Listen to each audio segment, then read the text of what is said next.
Here we are. Timeless So, Obsession with Dean Barlage. Fun times. I'm actually very excited today because I have a good friend who I've had great conversations with. We met through different ways. We'll probably talk about that as well in a second. But there's so much to say. There's so much to say about even the video before about Timeless Obsession. All of that is a little bit what I care for, what my obsessions are, and that's kind of what I want to give forward, give back to the world. I want to bring up the maybe some things that might seem a little bit controversial to some, less to others, but just asking the questions. I want to hear about people that have had ups, that have had downs, and so forth. But without further ado, here he is, Tim Bender. Dean, what's going on, dude? Hey, what's going on? Have to say that intro is pretty exciting. I'm pumped. Happy to be here. Yeah, you and I have chatted a lot on a personal level, but it sounds like we're going to get into some of my background, and hopefully it's an engaging conversation and adds value to your audience. Absolutely. So, Tim, you're obviously, you have a lot more experience with these things. I would say you're Tim Bender from FogCityVintage. That's how I met you, Mhm. right? And if you can explain maybe to the people, I'm actually going to right away bring up the website of yours, Sure. and people are going to be like, "What is all this?" And this really stood out over here, Timeless Classics. But if you can just tell a little bit about you, what you do, and so forth. Sure. My origin story or what I'm doing today. Yeah, maybe a little bit of everything. We'll get into all that. All right. Well, I'll just start off with so yeah, I'm Tim Bender. I'm a vintage Rolex dealer, entrepreneur. This is my third company that I guess I'm working on. Well, sorry, we'll get into that too. I'm also building software now. So yeah, I mean, I grew up as a kid that always wanted to do things differently. I was definitely not a strong student in school. Started off my career in software sales and knew that that's not what I wanted to do with the rest of my life. So, I started my first company shortly after actually having my first kid. So I had one of the first recreational cannabis dispensaries in California. I ended up selling that. I didn't make enough money to retire, and I was looking for my next thing that I wanted to do. And I started buying and selling watches. This was in 2018. And watches were always something I was interested in. I had the cash now to start, getting more into the hobby. And yeah, I just started buying and selling watches. My wife at the time looked at me crazy, but I was like, I think I'm going to start trying to sell these and make money, and certainly started to work. Pretty soon thereafter, I was, making just as much money as I had been in a corporate job. And I was, finally getting that fulfillment that I had always wanted in being able to, hunt for watches, talk to people that shared a common interest. One of the things that separated me, at least at the time, was I'm also a photographer. So that's one of my personal passions. Mhm. And I was able to take, better pictures of watches at the time. So that's kind of what got me into it, got me recognized early on back when Instagram was working a little more efficiently to Mhm. build community. And yeah, so I've been now doing this full time for 6 years. I've been able to create a pretty comfortable lifestyle for myself. And now within the last, really 2 years or so, I've been working on this new concept, which is Collected. Collected is going to be a software platform for dealers to run their businesses more efficiently. As crazy as this is, it's a $17 billion industry, primarily being ran out of spreadsheets, and people just don't have tech. So we're building the tech to allow dealers to transact more efficiently, gain better insights into their business. And this is being built with the collector in mind. So my business partner and I have been really structuring it where I'm basically product manager on the dealer side. He's product manager on the collector side, and we're building the best ecosystem or marketplace that allows both parties to win. And I think that for the longest time they've kind of been at odds where dealers don't want there to be transparency and don't want there to be access to information. And we need the consumer to finally have some consumer protections to strengthen this market. But in order to do so, we need to give dealers the incentive that they'll want to participate. So we're doing that by building them the best tech possible.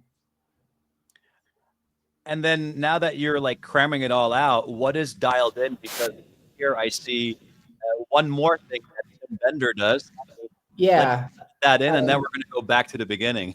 so Dialed In is a podcast that I was running.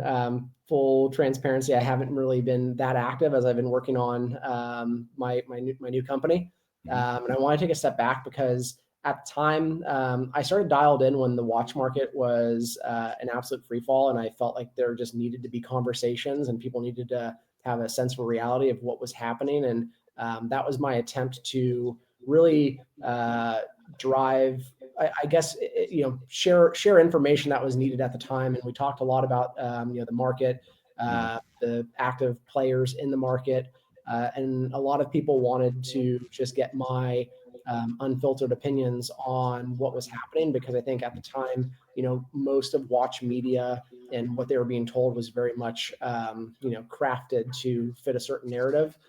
So I tried to really bring another perspective to the podcast, and I think that's much of what that content touched Mm-hmm. on. It's transparency in the watch That's market. great. I think we did one or two of them as well. Was really cool. I listened to a bunch of them. No, Tim. I mean, awesome. Thank you for the great intro. So, but listen, holy shit, you did a lot. You did a Still do. lot early on, and let me ask you the question: did you do it because of passion, or did you do it because you had to do something? You had to provide, you had to work, or a All little bit of passion. both? Like, Yeah. I say this to this day. I feel like I'm living my dream. Watches were something I was always interested in buying. I think that's how all people get into dealing watches is you buy the things that you wouldn't maybe be able to justify if it was a purchase for yourself.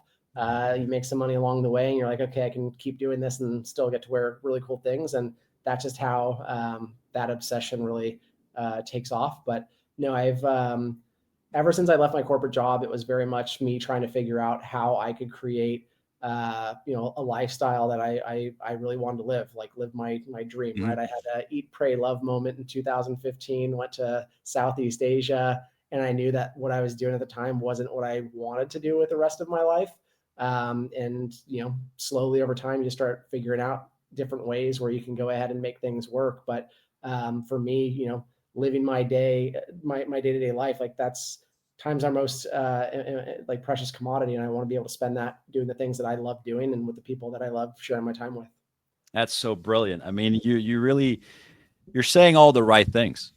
It I sounds guess. maybe silly, but honestly, living my dream. I had a situation about that today, this morning, and I even made a post about it this morning. I was at the gym yesterday. I joined the little boxing gym. Yeah, it's like it's very known. There's a bunch of known boxers or celebrities and whatever go there, but I didn't join it for that reason. I knew of it kind of, but I never expected anyone actually like known to be there. Then Okay. at a certain point, I actually saw some of the folks. I knew some of the folks and stuff, but I just wanted a little bit more back to basics. Overall, I'm old school from what we talked about. I think you get that, or conversations that we had. I like sometimes a little bit more the simple things, or just you could call it getting back to basics, right? A little bit more. So I joined this old school gym, and this was yesterday actually, and it's right on Melrose Avenue. Upstairs, second floor, sweat box. It's not so perfect. It's old, big boxing bags and everything like that. I saw this Hollywood tour bus drive by. There's I believe it was a mom with two of her daughters, maybe like mid 20s or something like that, and they were like peeking up and stuff. The school was just out in the neighborhood, so there was a lot of activity and stuff. And I was just like peeking out over there and waving. Oh, it was fun and stuff, right? And it reminded me of myself about 18, nearly 18 years ago. I'm from Europe originally. You know this. I don't know if the people know this, but from the Netherlands.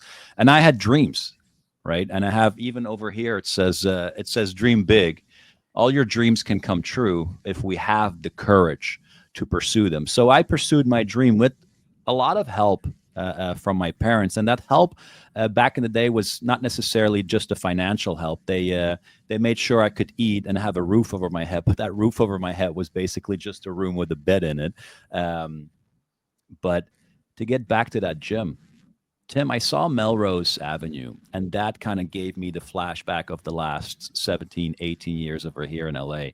And I'm Mhm. living that dream just like you are every single day. I can say that I've made it, right? But obviously, the mountain is still very tall, it's still very big, but I respect every single step that I've taken. I'm very, very grateful where I am today. And I can only wish and hope and dream for those steps to get even better, to become even more beautiful. But again, the satisfaction, and this is the point that I'm trying to make, the satisfaction that you seem to have, that you have, I'm sure of it. When you're saying I'm living the dream, I believe you. But there's a lot of guys that say, um, living the dream. I was like, no, you're not. You're not getting uncomfortable. You are getting uncomfortable. I mean, you have to be uncomfortable. I think that what you said earlier, but you have to have courage. This is not easy, and it Mhm. certainly has taken a lot of. I've taken a lot of bumps along the way, but it's the belief in yourself that you can do it. And for me, what's the alternative? Like sitting in a desk job? Like, no, thank you. That seems like a horrible lifestyle. So But it's comfortable, Tim. It's it comfortable when you get a salary, when you get a paycheck and you're working for someone else. And then at the end of the year, the boss from that company can buy themselves the other Ferrari or Lamborghini, by you working extra hard, putting that extra work. And I had to tell that to a friend of mine. And it was a little bit, was it rude? I don't know, but it was direct. Well, yeah, there's just a lot of people that, and I honestly think it's just a lack of self confidence, right? Like I know that I could do anything that I put my mind to, Mhm. and yeah, I mean, there's certain times where it's like, you go back and forth about like always having like big dreams and expectations. Like I'm totally content with where I am, and I do everything from here to Mhm. only add more value to my life. So sometimes that's pushing myself professionally. Sometimes that's just carving out more time for my kids, and that's the important thing is I have that flexibility to do whatever I want to do whenever I want to do it. And in a sense, I'm like I could consider myself almost retired. Like I don't. Every month it works out well, and I get to do what I want to do whenever I want to do it. So That for me, it's that's the ultimate dream. it's brilliant. I almost wanted to say you're so lucky, but you're not lucky because you worked your ass off for it. I know that. For And sure. You could also, work your ass off and not be in a spot. I mean, for me, yeah, the ability and I guess the reason that I wake up every day and I chase this is it's what I'm passionate about. I'm not doing something that I don't like. I love this every day when I get a new FedEx package with a watch. I mean, yes, there's certain things that I've sold time and time again that I don't care about, but I still feel like a kid on Christmas opening up those FedEx boxes saying, "Hey, what's in here today?" That's like, I would feel like that too, but Jesus, I that mean, that's must be very. I mean, look, let's get into that for a second there. I know a couple of like watch dealers I've dealt with a few. We've dealt with each other in business, and I mean it's always pretty special because I mean, look, vintage Rolex, modern watches, whatever, right? But they get shipped all over the world in these FedEx boxes, and I was the first time, Tim. Let me tell you, the yeah. first time I bought a watch online, holy shit, this wasn't like a prime dime purchase, but it was a watch I purchased on the vintage Rolex forum, and I met a Okay. guy from Lebanon. It was a 1601 pink gold steel, and it's actually the dial is in the archives at VRF. Anyways, I thought I was just like I sent a couple $1,000 into nothing. Anyways, long story short, he had a friend that came to visit him in Beirut. The watch went from Beirut to Philadelphia. The guy sent it from Philadelphia to LA. Fantastic. Second time from somewhere in Miami, and then I knew I was like, all right, this is legit. But Mhm. I still don't find this normal. These are some of these items they are not able to be insured. How do you go about it, and how like to get into that part a little bit, how intense is it and how common is theft? Because they know or FedEx knows what you do, right? And they show up Yeah. every day. And isn't there some kind of, I mean, I don't know, mafia criminality or something like that? Or it's actually pretty damn good taken care of. I think you need to just, um, understand how to do things safely. I mean, certainly, yes, all of those things are concerns. And, for us, we can fully insure both our businesses and parcels. So we all get third-party jewelers insurance Yeah. policies that will cover things in transit, or if I'm out and about and I've got $250,000 in watches on me, like I'm covered. It's not cheap insurance, but you can get insurance. But yeah, I mean, that's just how things are done is we ship things through FedEx. For very high value watches, you might use kind of like an armored car shipping service like Malca or Ferrari. They'll come there, they'll make sure that everything is good to go, put it in a bag, you sign off, they have a gun. So there is that level of service. But for us, the margins that we make a lot of, like, our business for most dealers is a volume game. People would be surprised, but our margins are relatively thin. But they're, in absolute dollar values, like, you can make good money, especially if there's volume behind it. Mm. But yeah, I mean, Rolex is a global commodity. So it's really about finding that, $10,000, $20,000, $50,000 asset and trying to buy right. And if you buy right, you've kind of made your margin. And that's where, for the most part, I'm kind of like a commodities broker. It's up to me to know the market, and know if I'm buying something, if I'm baking in a strong enough Mm. margin to justify the use of my capital. Um, but yeah, I mean, it's certainly not. There's a lot of things that you have to consider. You have to just be very aware. It's part of the reason that we've been developing the software that we are, where we're going to be verifying everybody who's engaging in a transaction with their ID and selfie and getting a Mm. contract in place. Because up until now, dealers have held all the cards. You have to send a wire transfer, say your prayers, and hope that a watch shows up. Mm. We just think that that's crazy. Our whole business and reputation is nothing but trust.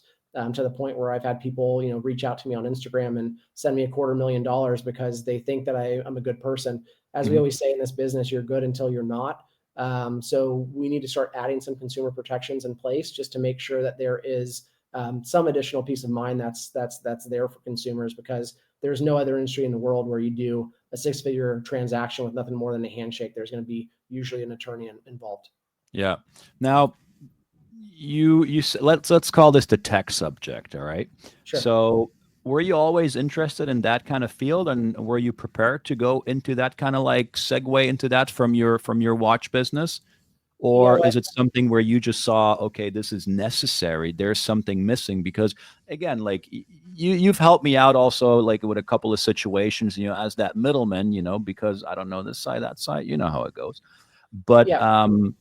like where do you see I mean, the future is obviously what you said with the with collected, but is that the tech? Is that what you bring that next level? Are we going to see more transactions, or is this now solely for the watch business because we have AI? Is that going to play part of your business, or crypto too? I mean, there's certainly going to be a place for both. For me and my background, and where I think I am different is I started off my world in tech. I live in the Bay Area. Like, tech Mm. has been around me since I was a kid. I mean, I was here for the first .com boom and saw people be minted overnight. One of my best friends growing up, like, his dad made $300 million selling a company back in 1999. So, like, there's a lot of money, and that's just like that's what I Incredible. grew up, and I just thought that was like kind of how people made money. And I got into tech, and I was selling software for a long period of time. So my background is trying to look at problems and figure out how I can provide solutions. So for me, like, certainly the watch dealing business is definitely a passion of mine, and I saw an opportunity where, again, I could take better photos than most people, and that got me some recognition very early on. But I always looked at there are big problems in this space, and certainly many of those problems have impacted me. And I always ask myself, there has to be a better way of doing this. And fortunately for me, and just like where I'm at, my mind thinks about, okay, there's a problem. How do we build a solution? And software is going to be a great way to accomplish that, and making sure that both sides are getting what they need out of a transaction. Hmm. Things like AI and crypto, I think there's going to be some interesting use cases for AI for sure. Being able to, one, figure out if everything is period correct, I think is a pretty easy use case. If we have a catalog of watches, and this is what this dial should be for this serial range, and this is what the bezel should be, I think that that's a pretty easy thing that you can train a model against, where it's like, hey, this is what something should be. And if a photo deviates from that, then, that raises some concerns. On the crypto side of things, Mm-hmm. again, most of the transactions that are occurring today are going to be cash deals or wire transfers. And the reason for that is a dealer needs to have that sense of security before they ship that watch. They want those funds in their account. And, at that point, I don't care if you're Nigerian Prince. I've got the Mm-hmm. wire transfer, money's here. I'm going to go ahead and ship it. It's insured. And as long as it gets there, I've done my part of the transaction. So, the reason for that is not only the security piece, but again, we have relatively thin margins. So opening ourselves up for things like credit card transactions not only is a liability from, a chargeback perspective, Yeah. but oftentimes that margin just doesn't make sense for us to absorb. Crypto seems to be an efficient way of transacting, but I think the market has largely just not adopted it because of, where we're at. And I think that over time, there's going to be more and more people that'll start using that. And I think that's a big thing that we're starting to look at, is like, how can we've essentially taken offline transactions and somewhat brought them online. But the big missing piece right now for us is, how do we go ahead and facilitate online payments, right? Mm-hmm. So at least our approach at this point in time is we're going to allow that to be handled by the dealer, similar to Bring a Trailer. We're just facilitating the transaction. Yeah. But yeah, I mean, we certainly would love to figure out a way to, with the push of a button, make sure that those funds are in your account and is an easy transaction. Mm. So, I mean, that's all. This is all business, right? And you're obviously looking to make a dollar, right? Mm-hmm. You're an entrepreneur. Did you ever lose any passion, any Oh, obsession into the watches, where it's like, yeah. look, for example, like I'll tell you my perspective. I look at some of my watches, and at a certain point, there's 3 months I haven't worn one. Yeah, I toss wear them my away, right? Apple Watch, and then I throw the Apple Watch away. No, but but for real, like, this is just like a phase that I go through, like, and I'm a very, very passionate kind of guy when it comes down to certain things like that. And it's not about like, oh, hey, look, show off what you have, how expensive this is. I used to be like that. I was absolutely like, how can I get the most expensive watch or the most expensive looking watch? But I never actually got it. It was always more about, what's the story behind it. That's why people say, like, oh, like, you don't like new watches. I was like, I have two, and those two were basically gifted to me. One was an anniversary gift, and one was a birthday gift, right? But the rest, it all has a story, and these are memories, and that's how I look at it, right? But at a Mhm. certain point, you're just kind of like, and maybe this has to do with society. I don't know how you are about it, because the watch market in particular has really, it's been rough, right? But Mhm. again, to get back to that, the passion, where it's like, I even sometimes just take a step back, because I'm like, this is just too saturated somehow for me right now. And mm, Yeah, I mean, this is still a job for me, right? The things that yeah, I've sold a million of, like, I can care less about. But in terms of how do I continue to, uh, you know, find that passion or chase that passion, uh, hmm, set your sights on something that's harder to acquire. And for me, like, the passion comes from hunting, right? Like, I need to right, go out and say, I'm looking for X, Y, and Z, and I'm going to go out and find that. And hopefully find it at a good deal. Like, I used to call myself a professional treasure hunter, because that's what I am. So yeah, if nice, you're ever losing passion, you're not setting your bar high enough. So level up. And as it relates to, people losing interest in watches, this is something that I hear all the time, right? And I think that that's largely the psychology of somebody who's a collector. We're hunters.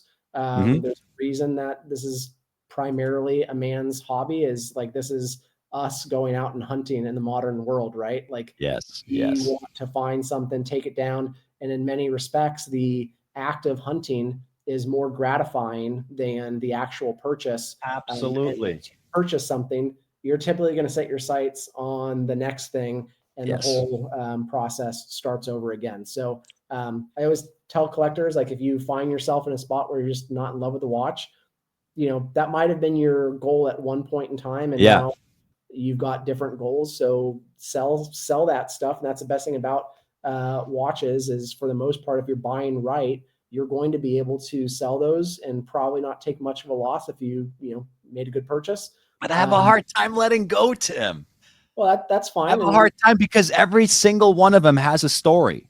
And it's if kind of like, and you know, they're little vessels. To me, they're vessels of memories sure. of that time, because I see, like, for example, also this is fun because we talk about passion and letting go. Yes, I know, Tim, it's the year of cutting. The Chinese New Year said it's the year of letting go.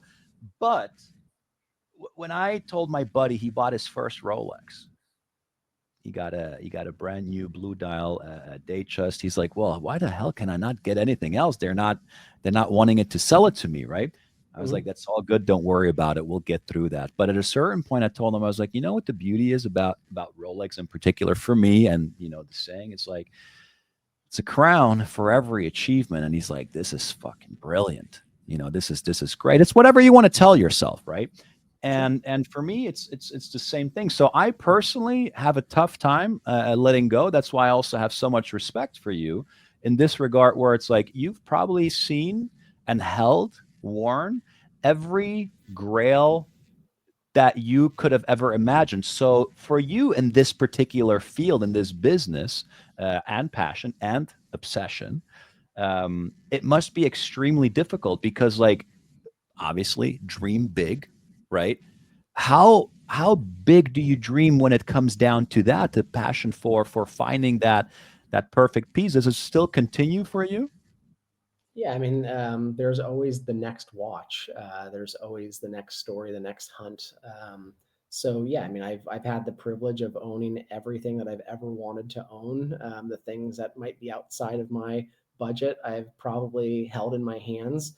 But also, the monetary value of something isn't always, you know, everything for me, right? And I think Hmm. that you'll also find that there's a lot of dealers that have done this, similar spots to me. They're passionate. This is their dream life, and they've bought and sold everything they've ever wanted. You'd be surprised how many of us are content with just a couple good watches, and oftentimes they might not even be incredibly valuable. Um, I might have a watch here, but sorry, just give me a second. All good, all Uh, good. this is a Hoyer, so not Oh, an incredibly amazing. Oh, valuable I know watch, but this is a exactly what watch you that I mean. bought for me to mark the birth of my son. Um, and like this is the watch I've Congratulations. been wearing almost exclusively since he has been born. But it's not incredibly valuable, but it's incredibly great. And that is where me, I can separate the monetary piece from something just being a great item to hold and piece Hmm. of design that just fits into my life. Um, but yeah, I mean, a lot of people don't realize this, but the Hoyer 2447s were produced the same time as the Daytona came to market. The 6239 Daytona came to market. They have the same dial manufacturer, Singer, Save Movements, Value 727. Yet these trade at a fraction of the cost Yeah. because Rolex won the branding war. But for me, I don't care. I'm basically able to get the better watch out of the two for less money, and that brings me more joy. So yeah, I mean, to give you an example, like this trades for probably $10,000 to $13,000 depending on condition. If Hmm. you had a comparable 6239 Daytona, you're not going to get into one for under 40, and it's the exact same watch, right? Yeah. Same movement, same dial, and I'd say the better design is this watch. But Tim, I got it. You said it's not that valuable in comparison monetary value. It's the Yeah, I mean, most like valuable watch probably, like, for you, like, as there's as certainly feeling, because again, I put feeling towards these items. But that's incredible. It's one of the most beautiful things I've heard. And again, congratulations to that's awesome. To be honest, it's actually a dream of mine. I've thought about this, that at the day of, in the future, hopefully someday, I would love to purchase, to commemorate the birth of my future son or daughter, a watch, and then have it engraved as well. I actually did this in a different kind of way. I bought my dad a watch not too long ago, a couple of years ago, and I got it completely redone, which was a taboo, or is a taboo in the vintage world. I got it completely renewed. But why, Tim? in what Um, sense? Like so I the got it. I got it serviced, but I also got it completely polished. I got it made, so it got basically from the dealer. Yeah. and Yeah. this was a vintage GMT Coke, right? Okay. And the dial was like completely messed up. It was beautiful. It was absolutely beautiful. But the case and everything, perfect, polished to perfection, whatever. And I'll explain you why I did that. I gifted this watch to my dad. It was the first time I actually like was able to buy him. This is a couple of years ago. Was able to buy him something so significant, expensive, etc. But I had to have something engraved, and there's meaning to it. It was actually a birth year a watch from my birth year, and I gifted this to him, and I engraved something on it, and I wrote on it. I was like, enjoy every second, right? Because for some people that were so lucky to have a good relation with their parents, some weren't, for example, so lucky. uh, you seem like you are already a kick-ass dad, so I'm not too worried about that. But at a certain point, I know my dad won't be around anymore, and I'm going to wear that watch in honor. I'm going to look at every single scratch, every little single nick or mark or anything like that, and that's going to be the memory that it holds. And that's actually like it gets me for a second over here. But those are the things, and that is my obsession with watches because they are so important to me because they're really vessels of Mhm. memories, and I can tell you stories about it. And again, this is why it's such a beautiful um, gesture that you made there for your son. And I hope you wear it well, and I hope that he will wear it well in the future. Yeah, I hope so too. I mean, it's going to be a pretty old watch by the time he's getting it, but it's bringing me lots of joy, and that's certainly the way that I look at it. Is these commemorate moments in time, and as it relates to what you're talking about and getting watches restored, I think that two things here. That's not necessarily a bad thing. Just it has to be assessed. But when you're talking about vintage Rolex, that's part of the reason I love Rolex is Mhm. vintage Rolex in particular. Is these are things that are almost crafted to get better with age. Yes. So yeah, they all tell their own individual stories. And going back to like how do you keep that passion alive? Is every watch has lived a different life, and finding one watch that has a beautiful tropical dial that came from X, Y, or Z place, or finding that watch that has an incredible amount of provenance behind it. Like all of those things make these vessels, their own individual, items. Like they're treasures to behold. So Tim, can I ask you, we just kind of like went back, we're talking about passion and all these little bit more personal things. Look back, or if you could give some piece of advice to the young you, to the young Tim Bender, or you look back at that young kid, what would you do different, or what kind of advice would you give him? Or is it just, what, you're proud now of the kid from back in the day? Like, how do you think about that, or do you ever catch yourself? Because obviously, when you see new life with your son, you're like, I think a lot of things change. Would you like to say something about that, or yeah, I I mean, in my opinion, there's like the protective, for sure. alpha that comes out. Yeah, I mean, definitely things are going to change. Fortunately, this is my third child. It is my Hmm. first boy. It's been Hmm. an incredible experience to finally have a boy. I love my daughters, but there's just something different. Like it's a little you. Um, I fortunately have been on this path of trying to find my passion for a very long time. This really happened when I had an uncle of mine pass away, pretty early. He was a big important figure in my life. He died of brain cancer in 2007. So I guess I would have Hmm. been, 20 or so. And at that point in time, like I knew that life was a very, precious thing. And I always did, try to live every day like it was my last. And over time, those decisions have compounded and resulted in me finding myself where I am today. And I don't know if I'd have done too much different. Hmm.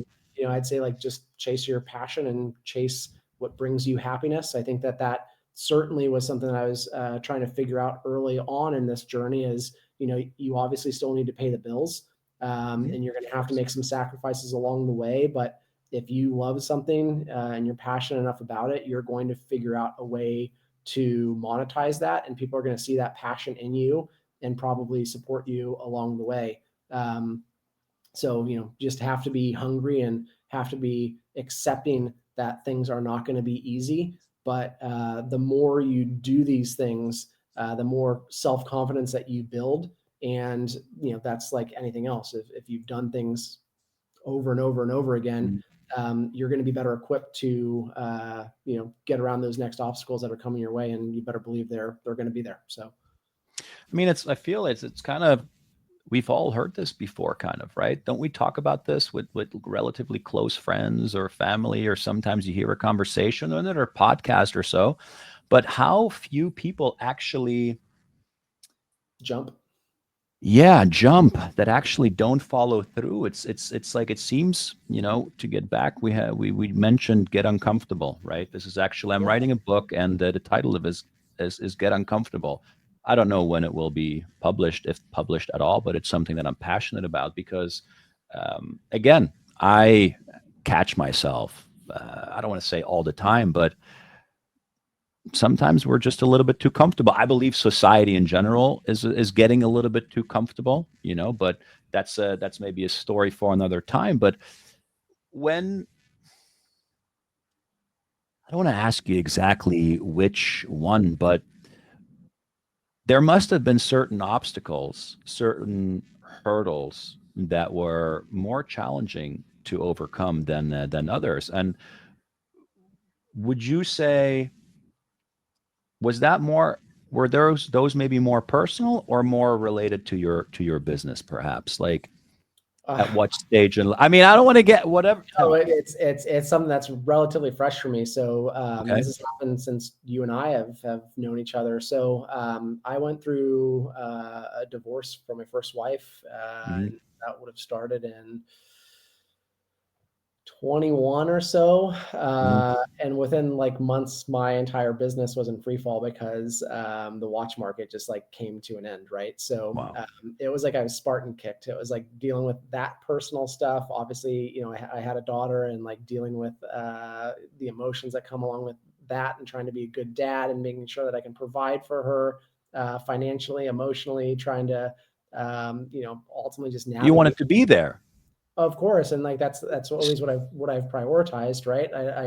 I do this so that I can spend that time with my family and have that flexibility. But yeah, I mean that was probably one of the hardest periods of my life for sure. I went through two huge shakeups at the exact same time. And honestly, like dialed in my podcast was kind of my therapy session where I could talk about that. Well, not those specific things, but like Yeah, just yeah, yeah. what was on my mind, at least business wise.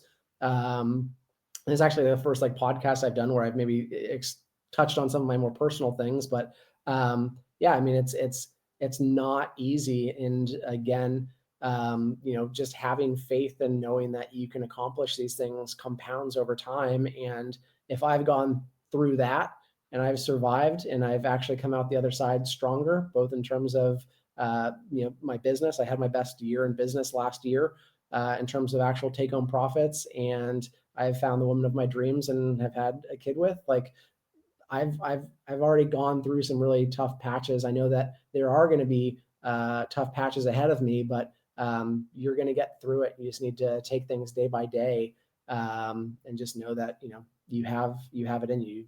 You're going to survive, and that just gives me more confidence to get through whatever obstacles come my way. And as a business owner, there's an obstacle every day, so I guess you just get better at learning how to overcome.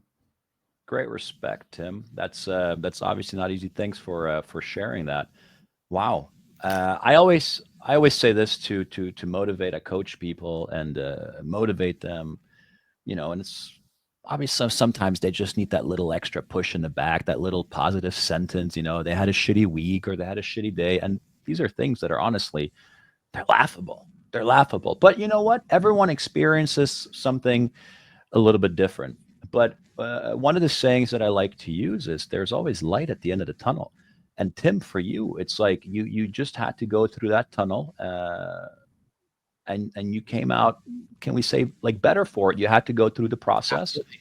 Yeah, no, I'm absolutely in a better place in my life in every respect. Yeah, it's like Shawshank Redemption. Like you got to climb through the mile long pile of shit to Oh get to the man, other yeah, side, but dude. that's Zen Watanejo. So Yeah. it was worthwhile, and I appreciated it. And at those times of hardness, that's where you really dig deep, go back to the basics, as you're saying, and say like, I got this. Might not be where you want to be, Mhm. but if you go back to the basics, take things step by step, you'd be surprised what you can accomplish. It just takes a positive attitude, and like you said, like perspective is a very powerful thing. God, it's so great. Oh, wow. Incredible. Very, very, very cool, Tim. I just I have a little bit more. If you have the time for me, if a few more minutes, I want to hear a couple more things because it's obviously this is real. This is not like for folks watching this. There's some folks that obviously like set everything up, and we talked about a few things before that we want to touch on, but this is real. It's raw, one can say, and I hope that someone who's going through perhaps similar, perhaps lighter, perhaps more challenging situations, there is light at the end of the tunnel. And as long as someone sticks, and this is just my kind of like saying right now, as long as someone sticks to their timeless obsessions, they will make it. If they think there's a tunnel, there will be light at the end of the tunnel. It will be all good, but it's a mindset. And you got to have the courage for it. I have a friend of mine, a client, and he's a clinical psychologist, and his thing is all about courage. Mhm. Courage is a very, very, very important factor in our lives. And I'm going to ask you this next question, Tim. This is probably doesn't have to do anything with courage, more like with business life future. But where would you be if you wouldn't be in the Bay Area? Because you're in the Bay Area, yes? Mhm. Okay, and let's say I'm going to look at my poster over here. Dream big. Do you have aspirations to live, for example, elsewhere? And let's say if you don't have those aspirations, but where could you see yourself? Hey, Tim, you got to move. California is over for you, bud. Where would you go? Where would I go? I mean, Listen, I love California probably as much as you do. It's LA is home, but there's a few places in the world I could see myself. yeah, I mean, obviously, like there's different complexities and considerations that had to be made to accommodate like our Yeah, family, right? Like I can't just up and leave. I have kids, and they mhm, have their other respective parents that need to be considered here. So, of course. um, like I'm also somebody who's totally happy just living a pretty modest lifestyle. Um, which I know it's a lot of people see like, oh, he's a watch dealer and he likes all these expensive things, but he's happy with the I modest don't lifestyle. know. I really am. Like, give me a couple good watches, a camera, and like I can survive and probably be happier. I think that's another thing. Like my lifestyle allows me to literally work anywhere in the world as long as there's an internet connection and a FedEx. I can do more work or less work and be okay. But yeah, I mean, if I see myself somewhere, Mhm. I'd say like the Let's biggest say the kids are in college, they're 18 plus, etc. And that's maybe not so much anymore one of those situations. things. More from the perspective where you still have your passions, where you can still be Tim Yeah, Bender, put me on the North Shore of Kauai, just outside of Honolulu, and I think I'd be as happy as could be. I need to have that flexibility though to like travel Yeah. around. Like that's just me.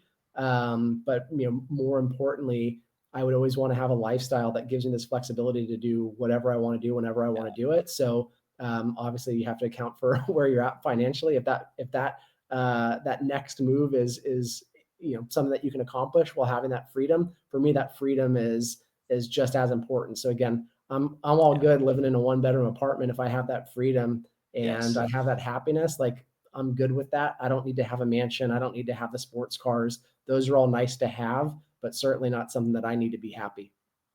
Yeah. I mean, that's it's a little different than what you usually hear. Let's say this. I've had a couple conversations, I've had a couple other recordings, and they went a little bit different, and it just felt a little bit too, I don't want to use any particular words for it, but it was just like, I'm not listening. I'm not hearing the actual person. I'm not hearing what's inside here. I'm hearing here Tim Bender. And the part you kept bringing up, the photography, and I think that's definitely something that's very passionate, it's very close to you. Is it an obsession? I would say so. And like, obviously I have to take photos for work and like Yeah. that's separate, but like I've recently gotten into film photography and I'll never share any of those images because they're me documenting my personal life. And I think Yeah. that it's a really cool medium because you are quite literally freezing a moment in time. And it's something That's that can be produced into a medium that is not a digital file that will just be forgotten about. I'm sure it'll just end up in a box and will be forgotten about not long after I'm gone anyway. But there's a different feeling of taking an image on film and it being a full analog experience and having to get your exposure right and having to manipulate all of those things that go into making a photo. But yeah, for me, like that's Do you like my do it yourself? I don't develop the Develop image. the film yourself? No, you just shoot. What do you shoot with? So like for my personal stuff, like I'm a Leica shooter. Cool. That's what I enjoy. Yeah, I love it. Tim, So I have, I've got. I mean, could ask you like 1,000 questions because you're a real person. You know what I mean? You're honest. You're straightforward. That's fun. But if we could summarize it, what's your timeless obsession? What's the one thing? What is your I mean, absolute? I'm obsessed with living a great life, and how what that is to you is going to be what it is to you. And I have that flexibility where again I can dedicate more time to work, I can dedicate more time to family. For me, like my timeless obsession is having the freedom and time to do as I see fit, and that's going to change on a daily basis. And I'm fortunate to be in a spot where I've been able to find a way to make this work every day up until now. But that's my obsession is being able to spend my time as I want because you never know when your last day is going to be, and I want to be able to spend that with the people I love and doing the things that I love. So that's what I'm obsessed about. And again, that's why I'm also totally fine to live a modest lifestyle, and as long as it allows me to chase that and be fulfilled, that's the most important thing for me.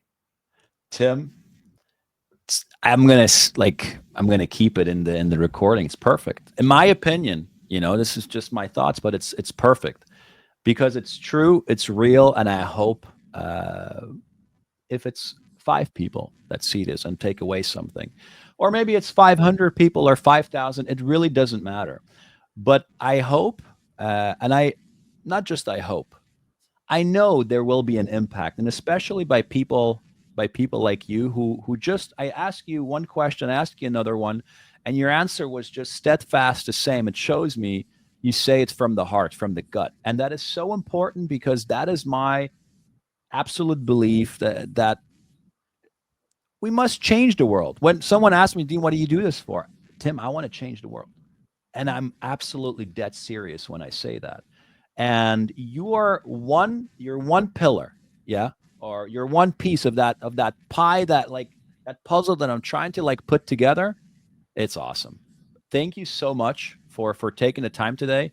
I really appreciate it. Thanks for having me You're on. just an overall great guy, and I wish you all the best and your family as well. For everyone, I will put the description in description area below. I will put all your links, whatever you want to share. Is there one last thing you want to say or plug? The stage is yours. I got nothing to plug. I mean, obviously, if you guys are looking to buy amazing watches, I would love to help you along with your journey. So yeah, my watch dealing business is FogCityVintage.com. If you're a watch dealer or collector, be on the lookout for collected.io. That is going to be something that we have fully operational in the next few weeks here. But yeah, I mean, I'm glad this was a good conversation. For anyone who's listening, just remember that, yeah, I mean, you're going to be able to get through, um, tough times, and just be positive and chase your passion, and everything else will fall into place. Thank you, Tim. We'll catch up in a little bit. All right. See ya. Bye. Wow, awesome. I absolutely love it. I enjoyed it. Tim Bender had great conversations. We had a great conversation today. Again, I will repeat it as often as I need to. These conversations, some of these topics, they're very important for the world, and that is also my timeless obsession, to make the world as little or as big, just a little bit more of a more positive place. Have people engage more. That little fire that we have inside, everyone has it. Make it come alive. Don't be afraid. Have the courage and dream as big as you ever have. Enjoy.